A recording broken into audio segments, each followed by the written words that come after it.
करिए madam start. ठीक। Good morning students, I hope you all are doing good. सारे बच्चे आ जाएं, तब तक हम जरा 1 मिनट वेट कर लेते हैं सो दैट बाकी लोग भी ज्वाइन कर लें। I have shared my presentation with you. Is it visible to you all?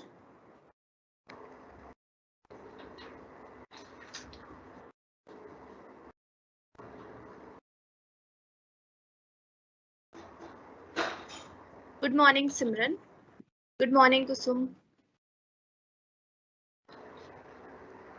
तो आज हमारी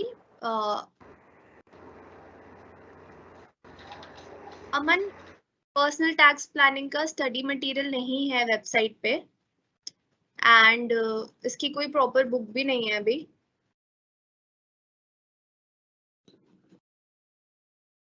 ओके, गुड मॉर्निंग सृष्टि।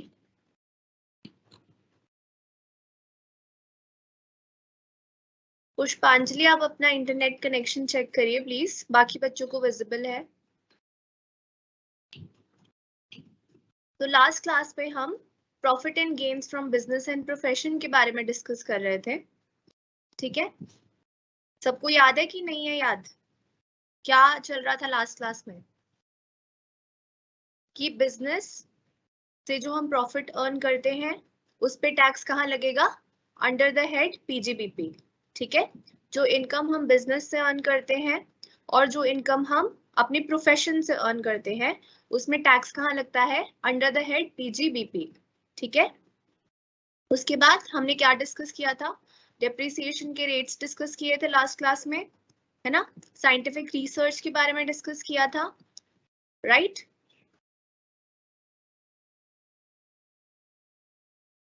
तो आज हम उसके आगे की चीज जो है डिस्कस करेंगे, which are presumptive taxation schemes।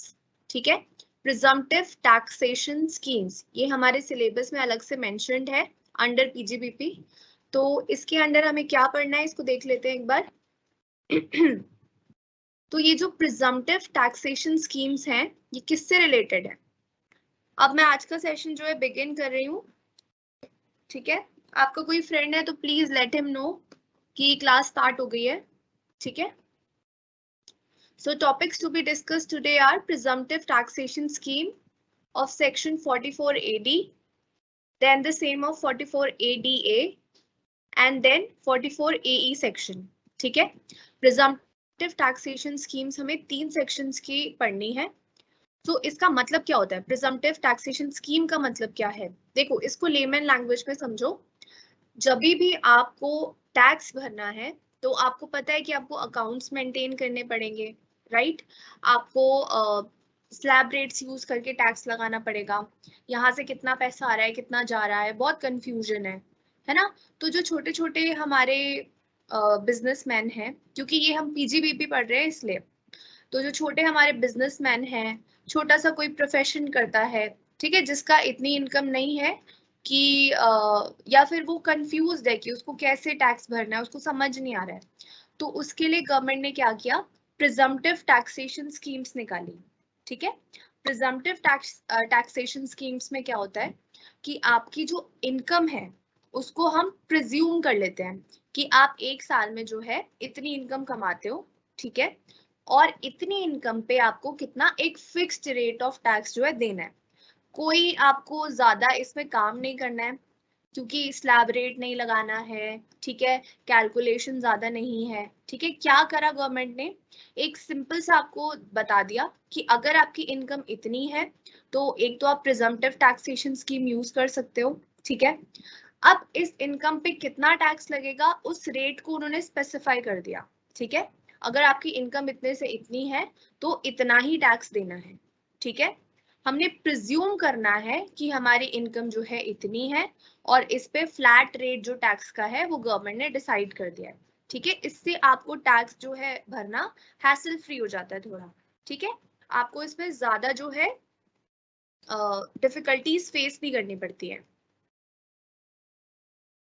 तो to give relief to small taxpayers from the tedious job of maintenance of books of accounts and from getting the accounts audited, the income tax has framed the presumptive taxation schemes under the section 44AD, section 44ADA and section 44AE.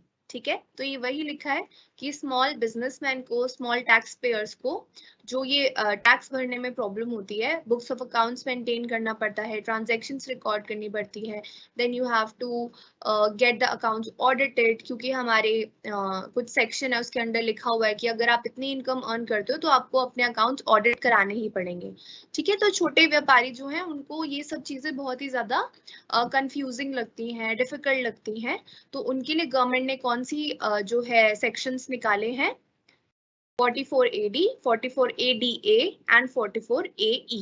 ठीक है, तो इनको हम अब आगे detail में पढ़ेंगे। ठीक है, तो it is more of a theoretical type of class, so kindly pay attention. I know कि थ्योरी में आप लोग इतना इंटरेस्ट नहीं लेते हैं, बट इन सेक्शंस को जो है समझना जरूरी है। मैंने जो है जो हमारी थर्ड सेमेस्टर की इनकम टैक्स की बुक है उसमें भी चेक किया, so these sections are not available there. तो आप जो है इनको जरा ध्यान देके समझें और अपने नोट्स जो है साथ साथ में बनाएं। ठीक है, तो मीनिंग हमने समझ लिया। प्रिजम्पटिव टैक्सेशन स्कीम का क्या मतलब है? A person engaged in business और profession is required to maintain regular book of accounts and further he has to get them audited. To give relief to small taxpayers from tedious work, Income Tax Act has framed presumptive taxation schemes under section 44AD, 44ADA and 44AE. ठीक है, जो लोग इन schemes को जो है opt करते हैं, they are relieved from tedious job of maintenance of books of accounts, also from getting the accounts audited. तो ये बात आपको याद रखनी है कि जो भी बिजनेस पर्सन या प्रोफेशनल्स जो हैं इन स्कीम्स को ऑप्ट करते हैं, उनको अपनी बुक्स ऑफ अकाउंट्स मेंटेन करना जरूरी नहीं होता है और उनको ऑडिट कराना भी जरूरी नहीं होता है। ठीक है, सिर्फ जो लोग इन सेक्शंस को जो है ऑप्ट करते हैं। ठीक है, presumptive taxation scheme of 44AD, तो सबसे पहले जो हमारा सेक्शन है दैट इज 44AD। ठीक है, इसको समझ लेते हैं। AD किसके लिए डिजाइंड है? For whom the presumptive taxation scheme of section 44AD is designed। तो हम समझेंगे किसके लिए बना ये सेक्शन। ठीक है, it is designed to give relief to small taxpayers engaged in any business। ठीक है, तो आपको क्या याद रखना है? 44AD सिर्फ जो बिजनेस कर रहे हैं उनके लिए बना है, और यहाँ पे ब्रैकेट में एक्सेप्शन भी है, except the business of plying, hiring, leasing of goods, carriages referred in section 44AE। ठीक है, तो अभी हमने पढ़ा कि तीन सेक्शंस हमें पढ़ने हैं, 44AD, ADA और AE। ठीक है, तो जो चीजें 44AE में कवर हो रही हैं, जो बिजनेस 44AE में कवर हो रहे हैं, वो AD में नहीं आएंगे। ठीक है, ये एक्सेप्शन लिखी गई है यहाँ पे ब्रैकेट में कि ये बिजनेस कौन से हैं जो 44AE में कवर हो रहे हैं? These are related to hiring business. ठीक है, कैरेजेस, गुड्स एंड कैरेजेस वाले बिजनेस। ठीक है, तो ये हमारे 44AD में नहीं आएंगे। ठीक है, याद हो गया ये इतना। 44AD जो है बिजनेस से रिलेटेड है, प्रोफेशन से रिलेटेड नहीं है। और कौन से बिजनेस? जो कि 44AE में कवर्ड नहीं है। ठीक है, वो यहाँ पर आएंगे। जो 44AE में कवर्ड है आगे, वो यहाँ पर नहीं आएंगे। ठीक है, The presumptive taxation scheme of 44AD can be adopted by following persons। अब इसको जो है कौन कौन अडॉप्ट कर सकता है? पहला, कोई रेजिडेंट इंडिविजुअल है। अब यहाँ पे ध्यान दो, रेजिडेंट इंडिविजुअल होना चाहिए, नॉन रेजिडेंट नहीं कर सकता है। रेजिडेंट HUF है कोई, वो ऑप्ट कर सकता है सेक्शन 44AD। या फिर रेजिडेंट पार्टनरशिप फर्म है। अब पार्टनरशिप फर्म में LLP इंक्लूडेड नहीं है। ठीक है, ये चीजें आपको याद रखनी है कि 44AD का कौन यूज कर सकता है? सबसे पहले तो बिजनेस के लिए यूज होता है, छोटे बिजनेस जो होते हैं। ठीक है, और कौन सा पर्सन इसको यूज कर सकता है? जो कि रेजिडेंट इंडिविजुअल हो, रेजिडेंट HUF हो या फिर रेजिडेंट पार्टनरशिप फर्म हो। ठीक है, except the LLP। In other words, the scheme cannot be adopted by a non-resident। ये हम समझ गए कि सिर्फ रेजिडेंट ऑप्ट कर सकता है। ठीक है। This scheme cannot be adopted by a person who has made claim towards deduction under section 10A। तो जिन्होंने भी ये वाली डिडक्शंस के लिए ऑप्ट कर लिया है, 10A की डिडक्शन ले ली, 10B की डिडक्शन ले ली, ठीक है, या फिर 80HH to 80RRB की डिडक्शन ले ली, ठीक है, तो वो लोग क्या है, हमारा 44AD का बेनिफिट जो है नहीं ले सकते हैं, ठीक है। A person whose total turnover or gross receipts for the year exceed 2 crore cannot adopt for presumptive taxation scheme। अब मैंने आपको बताया था कि ये छोटे बिजनेस के लिए, तो जिनका भी ग्रॉस रिसीट्स जो है एक साल के 2 करोड़ से ज्यादा बन रहे हैं, वो लोग 44AD का बेनिफिट नहीं ले सकते हैं, ठीक है, क्योंकि ये स्मॉल बिजनेसेस के लिए है। तो जिनका भी ग्रॉस रिसीट्स और टर्नओवर जो है 2 करोड़ से कम है या 2 करोड़ है, वो ही लोग जो है 44AD का बेनिफिट ले सकते हैं, ठीक है।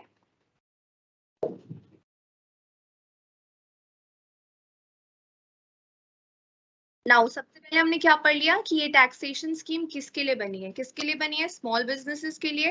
कौन कौन से पर्सन इसको यूज कर सकते हैं वो हमने पढ़ लिया, टर्नओवर कितना होना चाहिए हमारा, ठीक है, ये सब हमने पढ़ लिया। Then businesses not covered under presumptive taxation schemes of 44AD। तो 44AD में कौन कौन से बिजनेसेस नहीं आएंगे, तो पहला पढ़ो, the business of plying, hiring, leasing of goods and carriages referred in section 44AE, ठीक है। हायरिंग का है, लीज कर रहे हैं हम गुड्स, लीज करना पता है ना सबको, हम किराए पे गुड्स दे रहे हैं, ठीक है। A person who is carrying on any agency business, अगर कोई एजेंसी वाला बिजनेस चल रहा है तो वो भी 44AD का बेनिफिट नहीं ले सकता है।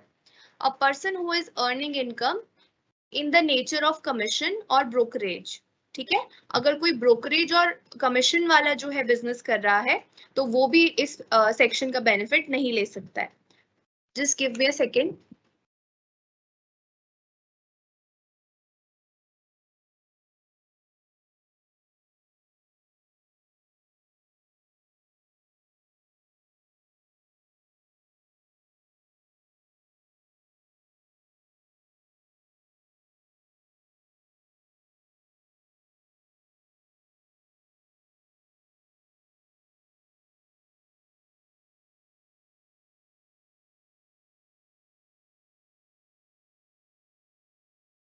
ओके, सो क्लियर है आपको इतना कि कौन कौन से बिजनेस इसमें कवर नहीं होंगे। पहले जो कि हायरिंग और लीजिंग के बिजनेस कर रहे हैं, एजेंसी बिजनेस कोई कर रहा है, और कोई पर्सन जो है कमीशन और ब्रोकरेज से जो है अपना इनकम कमा रहा है, तो वो वाले बिजनेस हमारे 44AD का बेनिफिट नहीं ले सकते हैं। अब थर्ड क्या है हमारा, manner of computation of taxable business income under the head 44AD। अब इसमें आपको अपनी इनकम कैसे जो है कैलकुलेट करनी है वो हम समझ लेते हैं। In case of a person adopting for provisions of 44AD, income is computed on presumptive basis at the rate of 8% of the turnover or gross receipts, ठीक है।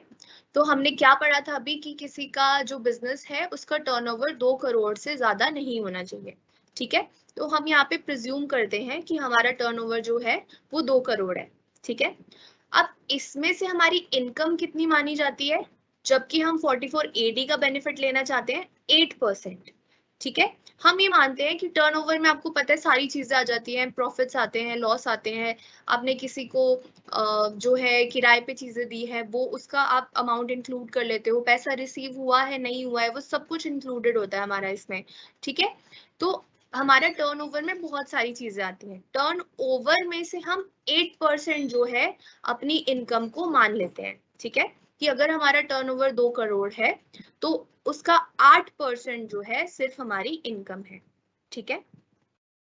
अब इस इनकम के ऊपर लगाएंगे हम टैक्स, ठीक है। यहाँ पे आपने देखा कि हमने कोई एक्स्ट्रा काम नहीं किया, हमारा टर्नओवर हमने प्रिज्यूम कर लिया कि हमारा टर्नओवर कितना होगा, ठीक है। टर्नओवर हमने जैसे मान लिया कि हमारा टर्नओवर 1 करोड़ होगा, 1 करोड़ का 8% हमने कर लिया जो कि 8 लाख आ गया, तो उसके ऊपर हमें टैक्स देना है, ठीक है। ये इतना क्लियर है। इसमें हमें क्या प्रिज्यूम करना है, ये प्रिजम्पटिव सेक्शंस हैं, प्रिजम्पटिव सेक्शंस में हमने प्रिज्यूम कर लिया हमारी इनकम, हमारा जो इनकम है वो टर्नओवर का 8% है, ठीक है। इसमें एक और चीज आती है, जब हमारा टर्नओवर 6% जो है हम मान लेते हैं, ठीक है।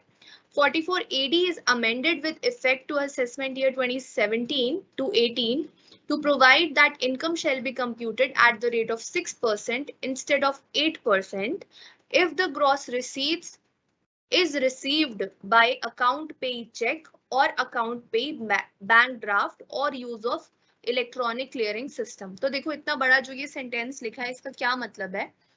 सबसे पहले इतना क्लियर हो गया कि इनकम हमें 8% माननी है टर्नओवर की। उसके बाद ये कहते हैं कि अगर आपने जो ट्रांजैक्शंस हैं वो आपने कैसे करी है, चेक से करी है, ठीक है, आपने इलेक्ट्रॉनिक यूज करके करी है कोई ट्रांजैक्शन, ठीक है, आपने कैश में ट्रांजैक्शन नहीं की है, ठीक है, आपने दूसरे मोड्स को यूज किया है जैसे इलेक्ट्रॉनिक है, चेक है, इसको यूज करके आपने ट्रांजैक्शंस की हो, तो आपकी जो इनकम है उसको हम 6% मान लेंगे और आपको उस इनकम पे जो है टैक्स देना होगा। क्लियर है, ये हमारे लिए फायदा हो गया।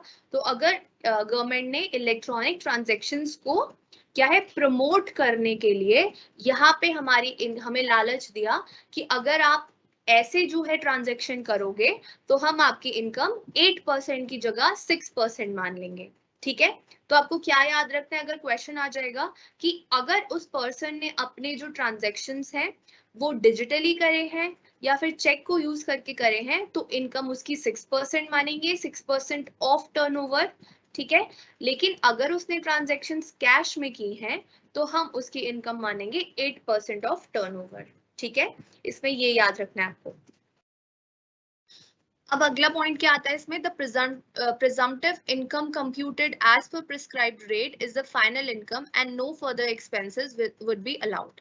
तो इसमें गवर्नमेंट क्या बोलती है, क्योंकि हम आपकी इनकम इतनी कम मान रहे हैं, अब आप सोचो टर्नओवर का 6% कितना कम है, गवर्नमेंट आपकी इनकम सिर्फ 6% मान रही है, ठीक है, क्योंकि आप एक स्मॉल बिजनेस हो, ठीक है, और आजकल 2 करोड़ की टर्नओवर जो है छोटे बिजनेस भी कर लेते हैं, ठीक है, इन्फ्लेशन इतना हो गया है। तो गवर्नमेंट बोलती है कि हमने आपको देखो इतनी अच्छी जो है स्कीम बना के दी है, हम आपकी इनकम सिर्फ 6% ऑफ जो है टर्नओवर मान रहे हैं या 8% ऑफ टर्नओवर मान रहे हैं, तो ये जो है आपकी फाइनल इनकम होगी।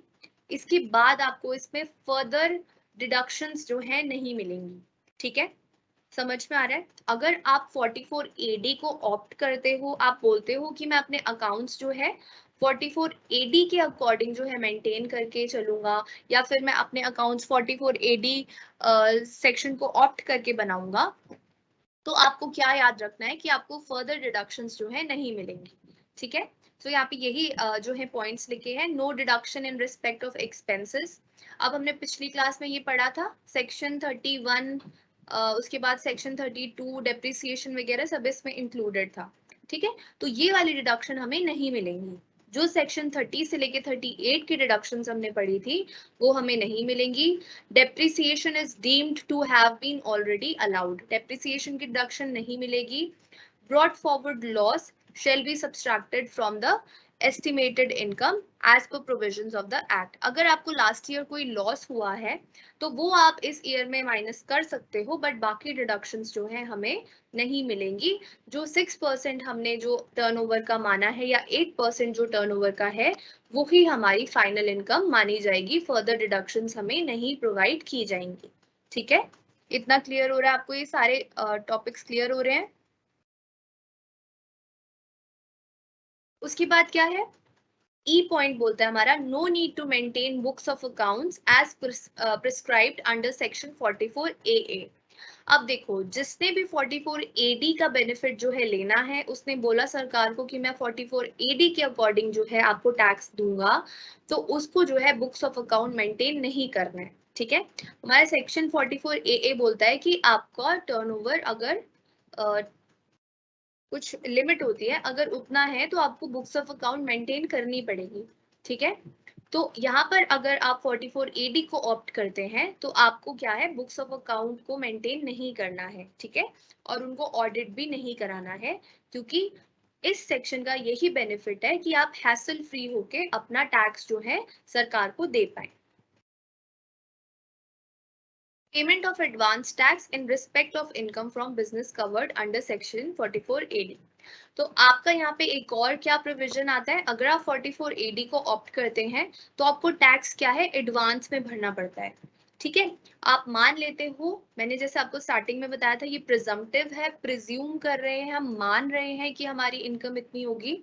तो हम मान लेते हैं कि हमारी इनकम जो है 1 करोड़ है, या जितना आपको लगता है, लास्ट ईयर से आप आइडिया ले सकते हो कि मेरी इनकम कितनी थी लास्ट ईयर, उस अकॉर्डिंग आप अपनी इनकम इस ईयर में प्रिज्यूम कर सकते हो। ठीक है, अपना टर्नओवर प्रिज्यूम कर सकते हो, उसका 6% आपकी इनकम हो गई और उस पर आपने टैक्स जो है भर दिया। तो आपको ये टैक्स एडवांस में भरना पड़ता है, जब ये साल अभी शुरू नहीं हुआ है, अभी आपने इनकम ये नहीं कमाई है, उससे पहले ही आपको टैक्स भरना पड़ता है। ठीक है, 44AD में ऐसा आपको मैंडेटरी है। ठीक है, और टैक्स कब भरना होता है, 15 मार्च। ठीक है, 15 मार्च से पहले या फिर 15 मार्च तक आपको ये टैक्स भरना पड़ता है ऑफ द प्रीवियस ईयर। ठीक है, अब जैसे हमारा 31 मार्च तक होता है ना, 1 अप्रैल टू 31 मार्च हमारा प्रीवियस ईयर होता है या असेसमेंट ईयर होता है। तो ये जो पिछला साल जो खत्म होने जा रहा है, अभी अभी नेक्स्ट ईयर स्टार्ट होगा 1 अप्रैल को, तो उस 1 अप्रैल के बिगिन होने से पहले ही आपको अपनी इनकम प्रिज्यूम करके उसका अपना अपना टर्नओवर प्रिज्यूम करके उसका 8% या 6% निकाल के उसके ऊपर टैक्स जो है गवर्नमेंट को दे देना है। ठीक है, यहाँ पर एडवांस टैक्स का क्योंकि प्रोविजन है, अगर आप 44AD ऑप्ट करते हो तो एडवांस टैक्स आपको भरना पड़ता है। ठीक है, और कब भरना है, ऑन और बिफोर 15 मार्च। ठीक है, क्लियर है इतना आपको।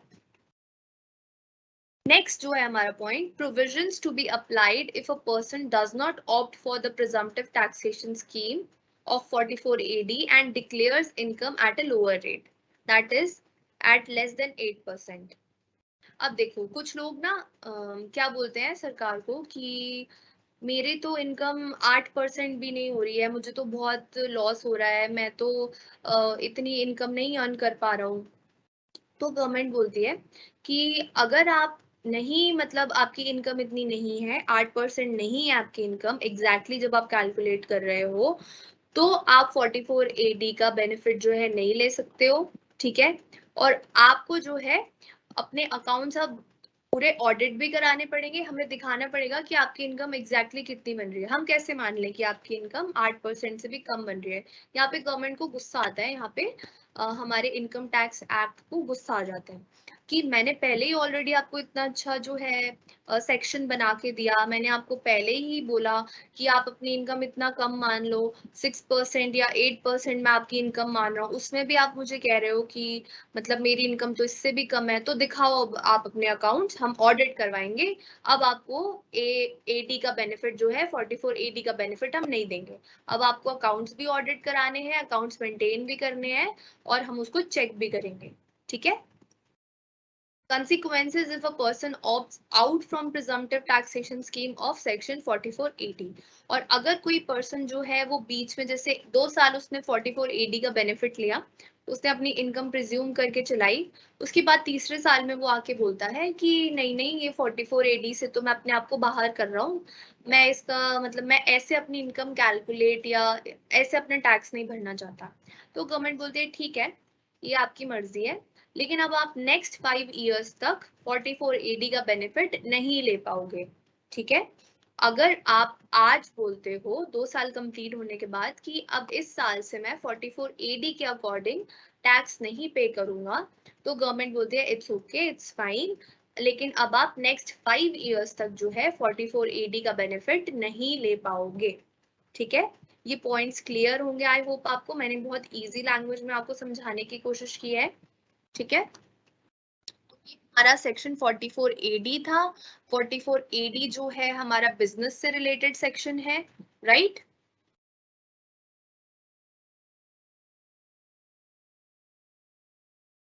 हाँ, आप अपना जो है एडवांस टैक्स जो फिल करते हो, अगर आप एंड में आके आपका टैक्स कम बनता है, इनकम कम बनती है, तो वो आपको वापस मिल जाती है। लेकिन अगर आप स्टार्टिंग में ही ऐसा बोल दो कि मेरी तो इनकम इतनी है ही नहीं, तो गवर्नमेंट बोलती है फिर आप 44AD मत यूज करो और 44AD का बेनिफिट हम आपको नहीं देंगे। अब आप अपनी बुक्स मेंटेन करो, उनको ऑडिट कराओ और हमें दिखाओ कि आपकी एग्जैक्टली इनकम कितनी बन रही है और कैसे कम या ज्यादा बन रही है। ठीक है, so that was section 44 AD।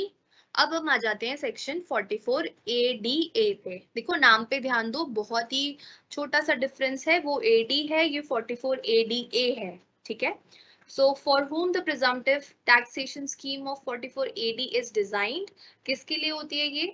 The presumptive taxation scheme for section 44 AD is designed to give relief to small taxpayers engaged in specified profession. Now last section was related to business, ठीक है, except हमारे hiring और leasing वाले businesses, but this section is related to profession। ठीक है, 44 ADA is related to people engaged in specified professions। ठीक है, eligible person who can take advantage of the presumptive taxation section under 44 ADA, कौन कौन से लोग जो है यूज कर सकते हैं? यहाँ देखो लिस्ट ऑफ प्रोफेशन दी गई है, लीगल है, मेडिकल है, इंजीनियरिंग है, आर्किटेक्चरल है, अपना अकाउंटेंसी है, टेक्निकल कंसल्टेंसी है, इंटीरियर डेकोरेशन है, any other profession as notified by CBDT। ठीक है, इनको भी हम जो है central board of direct taxes जो है, और कोई अगर प्रोफेशन को इसके अंडर मानने की बात करता है तो हम उनको भी इसमें कवर कर सकते हैं, और 44 ADA का बेनिफिट ऐसे प्रोफेशन वाले लोग ले सकते हैं। ठीक है, क्लियर है? तो 44 AD जो था बिजनेस से रिलेटेड था, लेकिन 44 ADA जो है वो हमारा प्रोफेशन से रिलेटेड है। Benefit of section 44 ADA is eligible only in the case of assessee who is an, अब देखो उस केस में हमने पढ़ा था रेजिडेंट इंडिविजुअल होना चाहिए, रेजिडेंट HUF होनी चाहिए, रेजिडेंट पार्टनरशिप फॉर्म होना चाहिए एक्सेप्ट LLP।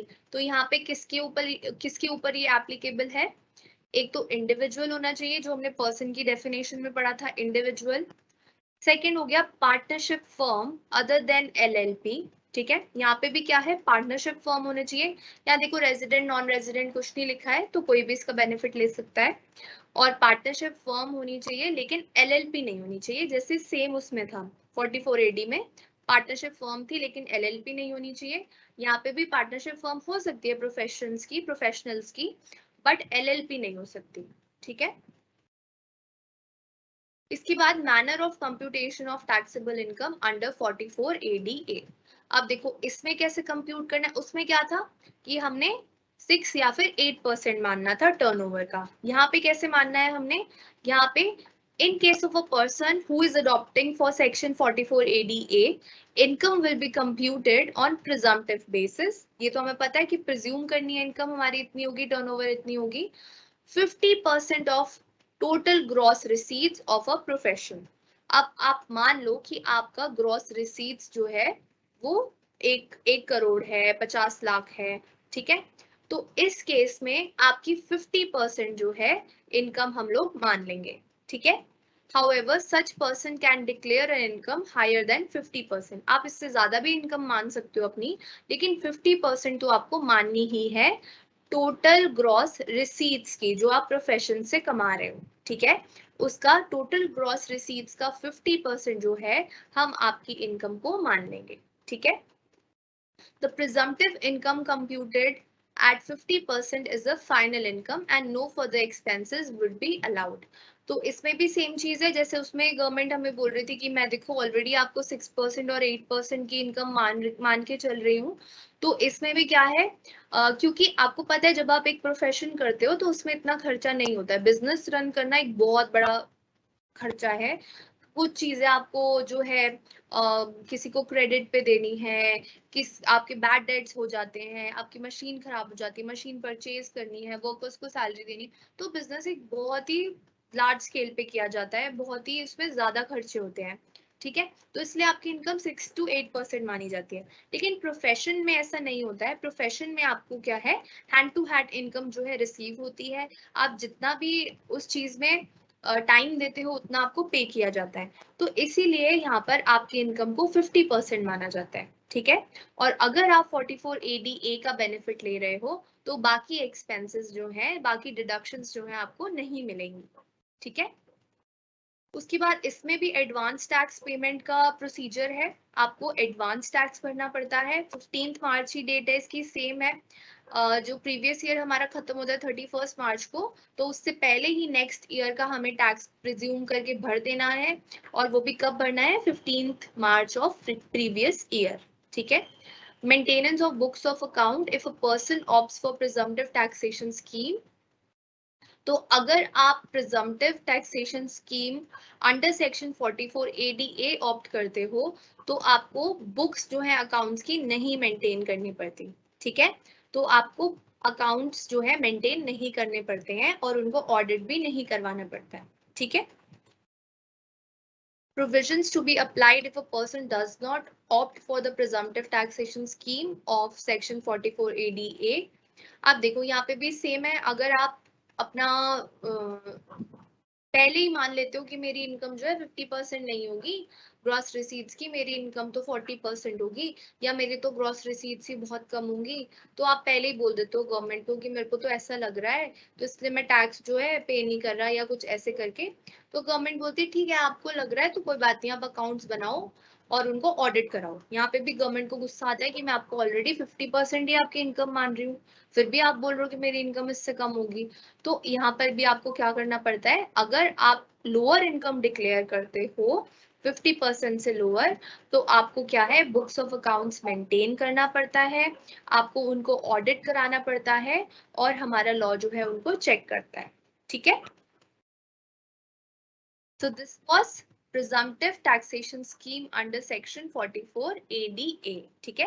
AD किससे रिलेटेड थी बिजनेस से, और ADA जो है वो रिलेटेड थी हमारी प्रोफेशन से। ठीक है। इसके बाद जो थर्ड आती है हमारी, that is presumptive taxation scheme of section 44 AE। अब देखो हमने क्या पढ़ा था, एडी में बिजनेस था, लेकिन कुछ ब्रैकेट में एक्सेप्शंस थी कि ये वाले बिजनेस पे नहीं लगेगी, हायरिंग, कैरेजेस, लीजिंग, तो इस पे नहीं लगेगी। तो उस पे कौन सा सेक्शन लगता है, 44 AE। ठीक है, यहाँ ध्यान दो, एप्लीकेबिलिटी ऑफ दिस सेक्शन कहाँ पर है, the scheme of section 44 AE is designed to give relief to small taxpayers engaged in a business of plying, hiring, leasing of goods carriages. ठीक है। लीजिंग यहाँ पे स्पेसिफिकली लिखा गया है कि लीजिंग ऑफ गुड्स कैरेजेस, यानी कि जो सामान इधर से उधर ट्रांसपोर्ट करते हैं, हमने देखा है कैरेजेस होते हैं, ट्रक्स होते हैं, बड़े बड़े हमारे आपने देखा होगा टेम्पोज होते हैं, है ना। तो ये वाला जो बिजनेस कर रहा है, तो उसके लिए कौन सा सेक्शन एप्लीकेबल है, 44 AE। ठीक है। eligible taxpayer and eligible business for the purpose of presumptive taxation scheme। अब यहाँ पे कौन कौन एलिजिबल है, एक तो देखो इंडिविजुअल है, HUF है, फर्म है, कंपनी है, एक्सेट्रा। तो जब हम इसको पढ़ते हैं, the provision of this section are applicable to every person. अब एवरी पर्सन में हमने 7 कैटेगरीज पढ़ी थी, आई होप आपको याद होगा, हमने फर्स्ट क्लास में डिस्कस किया था। सबसे पहले इंडिविजुअल था, HUF था, कंपनी था, पार्टनरशिप फर्म था, AOP, BOI, AJP, है ना, लोकल अथॉरिटी। तो इसमें लिखा है the provisions of section 44 AE are applicable to every person. Every person में हमारी सारी की सारी कैटेगरीज जो है इंक्लूड हो गई। ठीक है। उसके बाद the presumptive taxation scheme of section 44 AE can be adopted by a person who is engaged in business of plying, hiring or leasing of goods carriages and who does not own more than 10 goods vehicles। अब इसमें क्या exception इन्होंने लगा दी कि ठीक है आप ये वाला बिजनेस कर रहे हो, लेकिन हमें याद रखना है कि प्रिजम्पटिव टैक्सेशन स्कीम सिर्फ छोटे बिजनेस पर्सन के लिए बनाई है, छोटे प्रोफेशंस के लिए बनाई है। ऐसा नहीं है कि आप बहुत ही बड़ा बिजनेस रन कर रहे हो, हम टाटा हैं, हम रिलायंस हैं और हम प्रिजम्पटिव टैक्सेशन स्कीम ऑप्ट कर लेंगे, ऐसा नहीं होता। छोटे हमारे जो बिजनेस पर्सन हैं, छोटे हमारे टैक्स पेयर्स हैं, छोटा छोटा बिजनेस कर रहे हैं, उनके लिए हमने प्रिजम्पटिव टैक्सेशन स्कीम जो है बनाई थी। ठीक है। और इसमें इसीलिए इन्होंने मेंशन किया है कि आपके पास जो है अगर 10 से ज्यादा गुड्स कैरेजेस हैं, 10 से ज्यादा ट्रक हैं, तो आपके ऊपर ये जो स्कीम है ये एप्लीकेबल नहीं होगी। तो आपका बड़ा बिजनेस हो गया अगर आपके पास 10 से ज्यादा गुड्स कैरेजेस हैं, है ना। तो इसीलिए जो है इस स्कीम को किसके ऊपर एप्लीकेबल किया जाता है? सिर्फ जो छोटे बिजनेस हैं जिनके पास सिर्फ 10 या उससे कम जो है गुड्स कैरेजेस के व्हीकल्स हैं। ठीक है, तो ये मेनली जो हमारा 44AE है ये गुड्स कैरेजेस वाले बिजनेस के लिए होता है कि हम जो है हायर कर रहे हैं गुड्स कैरेजेस, या फिर हम क्या कर रहे हैं, हम लीज कर रहे हैं अपने ट्रक्स को। ठीक है, तो ये वो वाले बिजनेसेस के लिए एप्लीकेबल है। एस्टिमेटेड इनकम, अब इसमें आपको इनकम कैसे एस्टिमेट लगाना है? फर्स्ट पे कैसे लगाया था हमने, जो हमारी टोटल रिसीट्स ग्रॉस रिसीट्स है, टर्नओवर है, उसका 6 to 8% जब हम बिजनेस में थे, 44AD में थे। 44AD में हमने क्या किया था, 50% ऑफ ग्रॉस रिसीट्स जो हमने प्रोफेशन से कमाई। और सी हमारा जो हमारा 44AE वाला सेक्शन है, इसमें देखो कैसे हमने इनकम एस्टिमेट करनी है। इसमें थोड़ा सा डिफरेंट हमारा मैकेनिज्म लगता है। इसमें टाइप ऑफ गुड देखो, पहले टाइप ऑफ गुड कैरेज, यानी कि हमारा जो गुड्स कैरेज है, हमारा जो ट्रक है, व्हीकल है जो हमारा, is it a heavy good vehicle और इज इट अदर व्हीकल? ठीक है, अब यहाँ नीचे देखो नोट में क्या लिखा है कि हैवी गुड व्हीकल कौन सा होता है? It means any goods carriage having gross vehicle weight exceeding 12,000 kilograms। अगर आपका जो है व्हीकल में जो है 12,000 किलोग्राम्स से ज्यादा का वेट आ जाता है तो that is a heavy goods vehicle. ठीक है, अब देखो इसमें क्या हमें प्रिज्यूम करना है, कैसे इनकम प्रिज्यूम करनी है, पहले ये क्लियर हो गया हमें क्या डिवाइड करना है कि हमारा व्हीकल हैवी गुड्स व्हीकल है या फिर दूसरा कोई व्हीकल है। ठीक है, तो अगर हमारा हैवी गुड व्हीकल है तो उसके अंदर 12,000 किलोग्राम से ज्यादा का सामान जो है आ जाना चाहिए।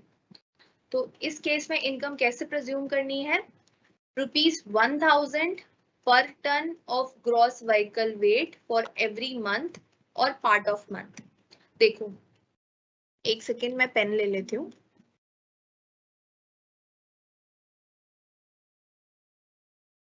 देखो यहाँ पे लिखा है ₹1,000 पर टन, तो ये तो आपको दिमाग में रखना है कि ₹1,000 जो है ये तो यहाँ पे फ्लैट रेट सेम रहेगा। प्रिजम्पटिव चल रहा है तो यहाँ पे रेट्स जो है ऑलमोस्ट फ्लैट होते हैं। जैसे फर्स्ट में जो इनकम थी फ्लैट 8% या 6%, सेकंड में 50%, इसमें 1,000 रुपए हैवी गुड व्हीकल में, अगर आपका हैवी गुड व्हीकल है तो 1,000 तो आपका यहाँ पे रहेगा। ठीक है, पर टन। अब आपने जो सामान डाला वो समझ लो 5 टन का था, तो 1,000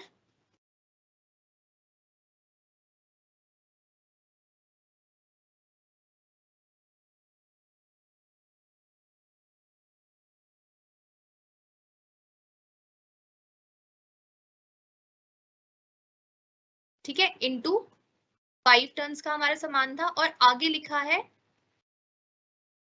मंथ। तो अब इस व्हीकल जो है हमने यूज किया फॉर एग्जांपल 6 मंथ्स के लिए। ठीक है, तो हमारा जो इनकम हमें निकालनी है वो ये निकलेगी।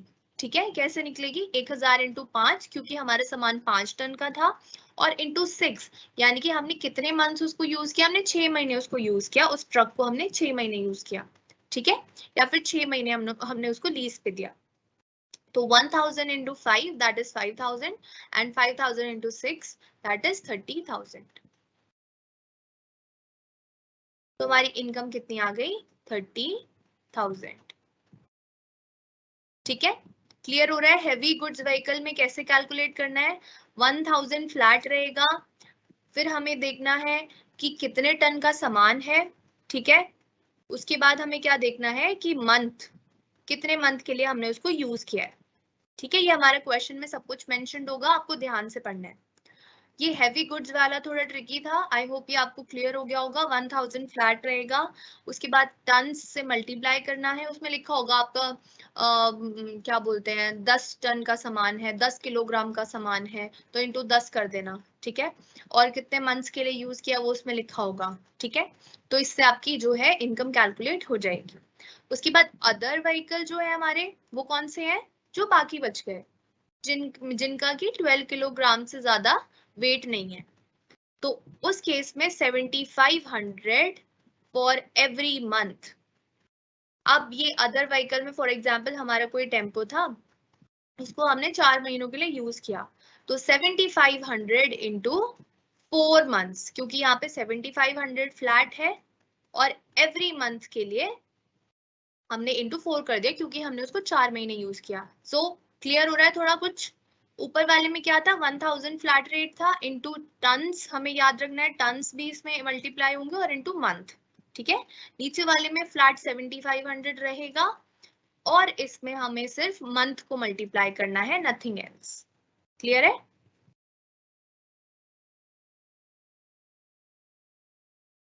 अब चलो, इतना हमने इसके बारे में पढ़ लिया तो इससे रिलेटेड एक हम इलस्ट्रेशन को समझ लेते हैं सो दैट आपको और क्लियर हो जाएगा। पुष्पांजलि, बुक परचेज करने का मेरे पास कोई ऐसी बुक है नहीं। I am also teaching from income tax book जो कि वीके सिंघानिया की है। ठीक है, it is not a personal tax planning book. उसमें सिर्फ एक चैप्टर है पर्सनल टैक्स प्लानिंग का, सो मैं उसमें से आपको पढ़ा रही हूँ। एंड क्योंकि वो बुक बहुत एक्सपेंसिव है, it is almost of 900 to 1000, सो मैं आपको ऐसे सजेस्ट नहीं कर सकती कि आप वो बुक खरीदो because it is very expensive. तो अगर आपको लगता है कि आप अफोर्ड कर सकते हो तो आप ले लेना। इनकम टैक्स की बुक है वीके सिंघानिया की। और नहीं तो आई ट्राई कि मैं पीडीएफ जो है शेयर कर दूं उस चैप्टर की, सो दैट आपके लिए थोड़ा हेल्पफुल हो जाएगा। सो मैं उसको जो है पीडीएफ बना के शेयर कर दूंगी। उस चैप्टर की कर सकती हूँ because it is a very, मतलब आप समझ रहे हो ना, इनकम टैक्स की बुक तो बहुत मोटी होती है, तो उसमें से आपको थोड़ा आइडिया मिल जाएगा। So please wait for the PDF. ठीक है, मैं ग्रुप में शेयर कर दूंगी। आप ग्रुप में हो? ठीक है, तो back to our 44 AE section. इसमें एक छोटी सी इलस्ट्रेशन हम समझ लेते हैं। देखो, पढ़ो इसके बारे में क्या लिखा है इलस्ट्रेशन में। Mister Khush is engaged in a business of flying, hiring और leasing of goods of carriages. ठीक है, यहाँ पे बिजनेस हमें समझ आ गया कौन सा है। अब 44 AE लगेगा, इसमें हमें समझ आ गया क्योंकि इसमें गुड कैरेज की बात हो रही है। Throughout the year 2021-22, he owned 9 good vehicles. ये भी क्लियर हो गया इसका सेकंड कंडीशन भी कि इसके पास 10 से ज्यादा व्हीकल तो है ही नहीं, 9 ही है। What will be the taxable income from business of flying, hiring and leasing of goods carriages if he adopts provisions of section 44 AE? अब वो बोल रहे हैं कि उसकी इनकम कितनी होगी अगर वो 44 AE सेक्शन को अडॉप्ट करता है। ठीक है, तो हमने सबसे पहले क्लियर कर लिया इसका बिजनेस, ठीक है, 44 AE लग जाएगा। इसके बाद हमने क्लियर कर लिया कि इसके पास जो व्हीकल है वो 10 से कम है। ठीक है, 10 से कम है यानी कि 44 AE लग जाएगा। ठीक है, अब ये बोल रहे हैं तो बताओ उसकी इनकम कितनी होगी। सो इनकम ऑफ मिस्टर खुश will be, income per month जो है हमारी कितनी होती है, यहाँ पे देखो कौन से व्हीकल है इसके पास। ब्रैकेट में यहाँ पे क्या लिखा है, 9 goods vehicle other than heavy goods vehicle, यानी कि उसके पास जो व्हीकल है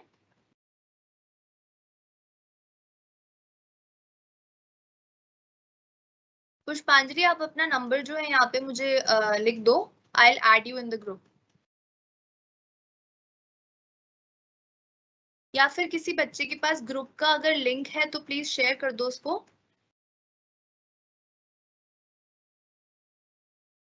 ठीक है, सो अब जो है आ जाते हैं बैक टू क्वेश्चन। तो इसमें क्या बोल रहा है, दोबारा पढ़ते हैं question. Mister Khush is engaged in a business of hiring and leasing of goods and carriages. ठीक है, goods carriages. Throughout the year he owned 9 good vehicles, 9 थे उसके पास, ब्रैकेट में other than heavy goods vehicle। तो जिसके पास other than heavy goods vehicle है उसका क्या फ्लैट रेट था, 7500। I hope you all are paying attention. 7500 था।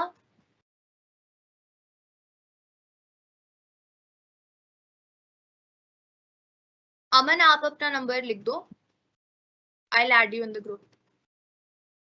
ठीक है, 7500 यहाँ पे आ जाएगा क्योंकि यहाँ पे ब्रैकेट में लिखा है other than heavy good vehicles. ठीक है, अब देखो इसने क्या लिखा, थ्रू आउट द ईयर उसने उसको यूज किया है, यानी कि 12 महीने के लिए उसने उसको यूज किया है। तो हमारी इनकम कैसे निकलेगी, 7500। कितने गुड व्हीकल है हमारे पास, 9 है हमारे पास गुड व्हीकल।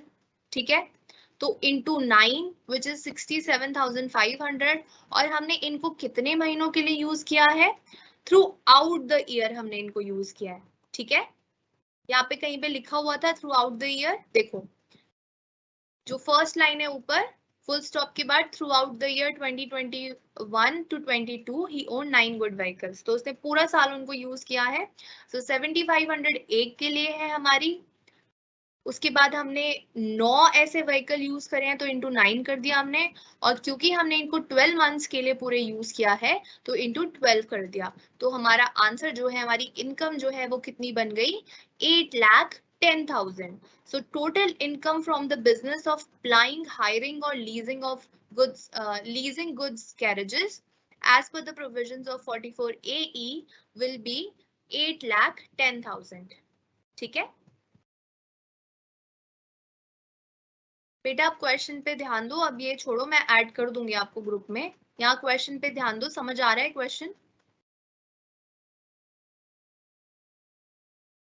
क्या चल रहा है यहाँ पे? 7500 हमने क्यों लिया? क्योंकि यहाँ पे लिखा था other than heavy good vehicle है, हमारे पास 9 ऐसे गुड व्हीकल है, इसलिए इंटू 9 कर दिया, और इंटू 12 क्यों किया नीचे?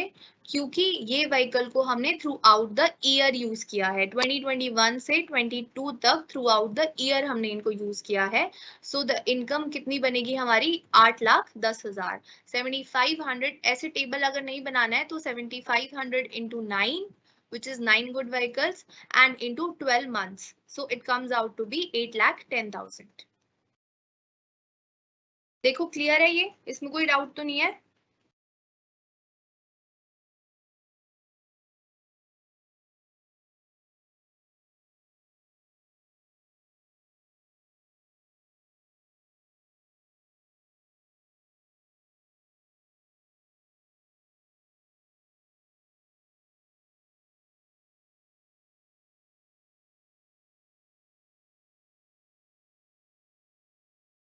चलो आगे बढ़ते हैं। आपको समझाने के लिए मैंने एक और इलस्ट्रेशन जो है इसमें डाली हुई है, देखो इलस्ट्रेशन 2। इसमें क्या बोलते हैं? Mister Sunil engage in a business of plying, hiring and leasing good carriages. ठीक है, अब ये भी क्या करते हैं? हायर करते हैं, लीज करते हैं गुड कैरेजेस को। ठीक है, He owned 5 heavy good vehicles। ये ठीक हो गया हमारा, 10 से कम है इनके पास, तो इनके पास 5 ही गुड व्हीकल्स है। अच्छा आगे भी लिखा है देखो, हैवी व्हीकल कौन से थे? जिसमें 12,000 से ज्यादा का सामान आ जाता था, ठीक है, या उनका वेट जो है 12,000 से ज्यादा था। तो good vehicle gross weight of 13,000 kilograms. तो अगर ये यहाँ पर हैवी नहीं लिखते तो आपको वेट देखना पड़ता है कि इसका 13,000 से ज्यादा सामान आ रहा है इसमें। ठीक है, अब इनके पास 5 हैवी गुड व्हीकल है एंड 4 जो है अदर गुड व्हीकल है। देखो क्वेश्चन में बिल्कुल सीधा सीधा लिखा हुआ है कि 5 जो है वो उनके पास कौन से हैं? हैवी गुड व्हीकल है, और 4 जो है उनके पास अदर गुड व्हीकल है।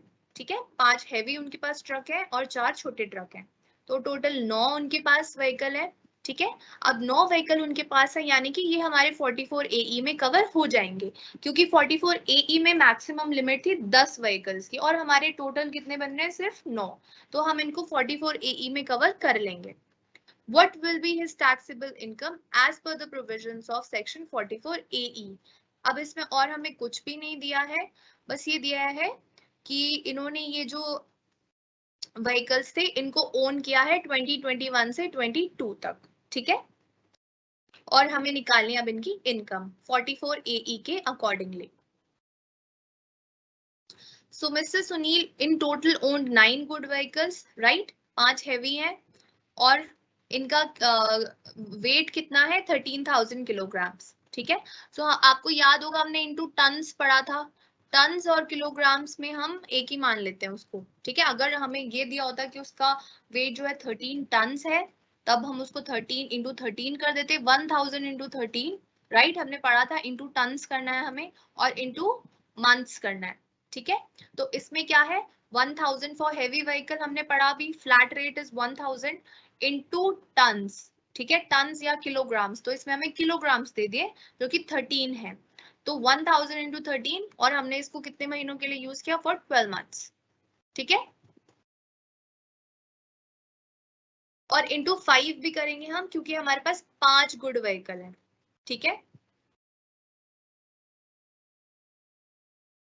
अगर व्हीकल ज्यादा है और मंथ कम है, 10 से ज्यादा व्हीकल नहीं होने चाहिए टोटल, तो आप एई अप्लाई करोगे। अगर 10 से ज्यादा व्हीकल है तो एई अप्लाई होगा ही नहीं।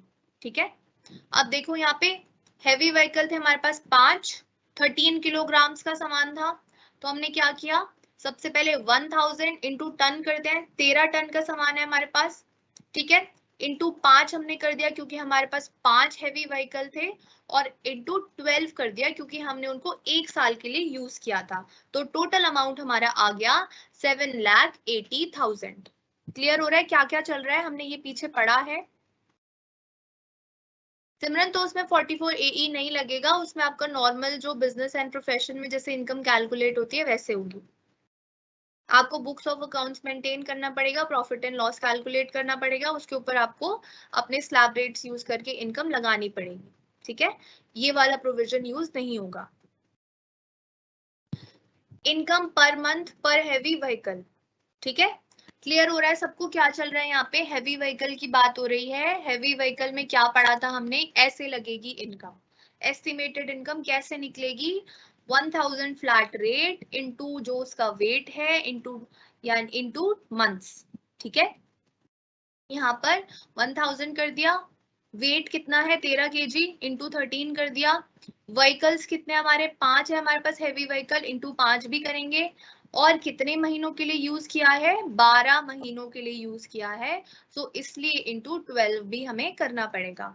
ठीक है, तो हैवी व्हीकल का कितना जो है हमारा इनकम बन गया 7,80,000। कैसे आया 7,80,000, 1000 इंटू वेट इंटू कितने व्हीकल थे हैवी हमारे पास, और इंटू मंथ्स हमने कितने महीनों के लिए उसको यूज किया। इसके बाद सेकेंडली उसने क्वेश्चन में बोला है कि मेरे पास 4 अदर व्हीकल्स भी हैं। पढ़ो यहाँ पे ध्यान से, he owned 5 heavy vehicles and 4 other goods vehicle during the previous year 21-22।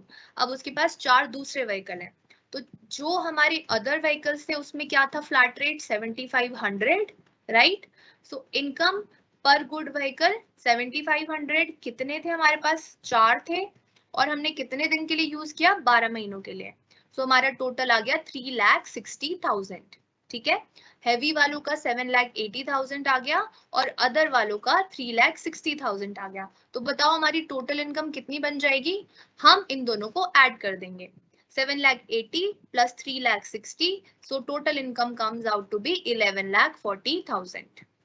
ठीक है, क्लियर हो रहा है, कुछ घुस रहा है दिमाग में, क्या चल रहा है क्लास में, समझ आ रहा है।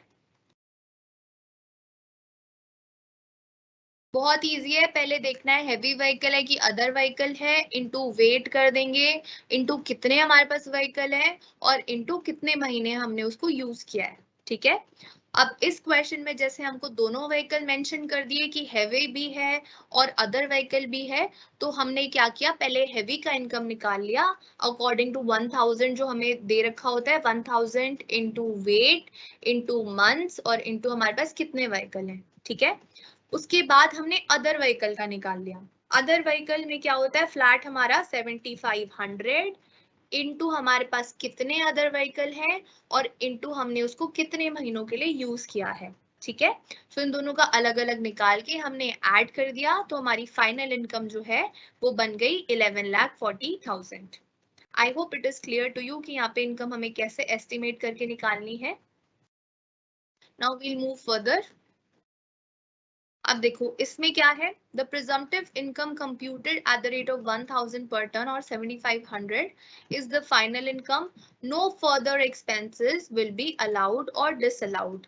ठीक है, सो आपको इसमें क्या है, सेम चीज है, जैसे पहले हमें कोई और डिडक्शन और एक्सपेंस की जो है हम माइनस नहीं कर सकते थे अपनी इनकम में से, तो यहाँ पर भी सेम है। अगर आप किसी और डिडक्शन का क्लेम मांग रहे हो या किसी ऐसे बोल रहे हो कि मेरा कोई एक्सपेंस है जिसका मैं क्लेम मांगना चाहता हूँ, तो वो आपको इसमें नहीं मिलेगा। ठीक है, 44 AE में आपको उसका बेनिफिट नहीं मिलेगा। लास्ट हमारी दो प्रिजम्पटिव टैक्सेशन स्कीम्स में भी यही चीज है। No need to maintain books of accounts as per section 44 AA। तो 44 सेक्शन AA बोलता है कि आपको बुक्स ऑफ अकाउंट्स मेंटेन करनी ही पड़ेंगी।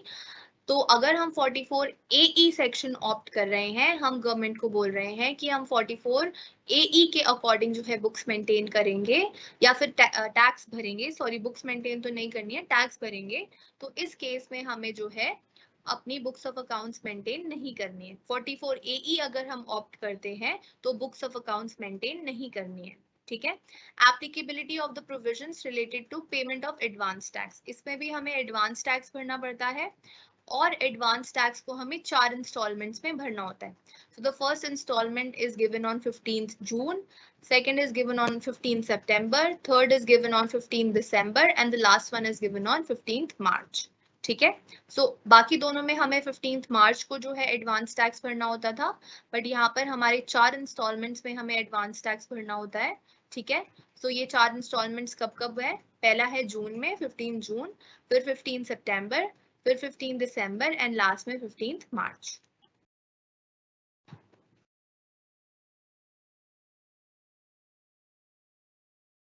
तो इसमें वही लिखा है हमारा कि अगर आप अपनी इनकम जो है इन जो गवर्नमेंट ने इसमें प्रोविजन दिया है उससे कम जो है डिक्लेयर करते हो तो आपको बुक्स ऑफ अकाउंट भी मेंटेन करनी पड़ेगी और उनको ऑडिट भी कराना पड़ेगा। कंक्लूजन पढ़ लेते हैं इसका पूरा। अच्छा, एक चीज मैं आपको 44 ADA में बताना भूल गई थी कि आपको जो मैक्सिमम अर्निंग है आपके प्रोफेशन से वो 50 लाख होनी चाहिए, उससे कम होनी चाहिए, ठीक है। अगर आप अपने प्रोफेशन से 50 लाख से ज्यादा पैसे कमा रहे हैं तो 44 ADA आपके ऊपर एप्लीकेबल नहीं होगा, ठीक है। तो एक बार फाइनल कंक्लूजन देख लेते हैं हम इसका, जो हमने अभी तीनों सेक्शंस पढ़े हैं। तो मैक्सिमम इनकम ऑफ असेसी जो है 44 AD में, जो कि बिजनेस से रिलेटेड है, होनी चाहिए 2 करोड़ या उससे कम, ठीक है। यहाँ पर होनी चाहिए 50 लाख या उससे कम, और 44 AE में हमारे पास 10 गुड कैरेज व्हीकल्स होने चाहिए या उससे कम होने चाहिए, तभी जो है हमारे ऊपर 44 AD, ADA और AE लग सकता है। प्रिज्यूम्ड इनकम हम कितनी मानते हैं 44 AD में, 6% या 8% ऑफ टोटल टर्नओवर। ADA में हम मानते हैं 50% ऑफ इनकम अर्न्ड, जो कि 50 लाख या उससे कम हो। और 44 AE में दूसरा प्रोविजन यूज होता है हैवी व्हीकल और अदर व्हीकल के अकॉर्डिंग। अगर हैवी व्हीकल है तो 1000 पर टन पर मंथ और अदर व्हीकल में 7500 पर मंथ, ठीक है, इनटू नंबर ऑफ व्हीकल्स दोनों में करना है। रिडक्शंस हमें नहीं मिलती हैं सेक्शन 30 से 38 तक, not available in all the 3। Advance tax जो है AD में हमें 15 मार्च को भरना है, ADA में भी 15 मार्च को भरना है, बट AE में जो है हमें 4 इंस्टॉलमेंट्स में भरना है, which is 15 March, September, December and यहाँ पे 15 जून है, sorry 15 June, September, December and मार्च। और लास्ट में क्या है, if less profit is shown then prescribed under presumptive sections. अगर आप बोलते हो कि मुझे प्रिजम्पटिव सेक्शन के अंडर भी अपनी इनकम अज्यूम करनी है, लेकिन मैं जो है कम दिखाऊंगा अपनी इनकम की, मेरी इनकम तो है ही, तो आप प्रिजम्पटिव सेक्शन यूज नहीं कर पाओगे। आपको जो है अपने बुक्स मेंटेन भी करनी पड़ेगी और उनका ऑडिट भी कराना पड़ेगा। This would be necessary in all the 3 sections, ठीक है। So I hope it is clear to you all now. So इसको जो है मैं ये PPT आपके साथ ग्रुप पे शेयर कर दूंगी। First of all I need to add 2 people, right, Pushpanjali and Aman. Okay, I add you both. उसके बाद I share this PPT and फिर हम नेक्स्ट क्लास में मिलते हैं with the topic capital gain. So till then जो अभी तक हमने पढ़ा है उसको आप रिवाइज कर लीजिएगा अच्छे से। कोई डाउट हो तो please ask me in the next class. So I will meet you in the next class. Take care and bye bye.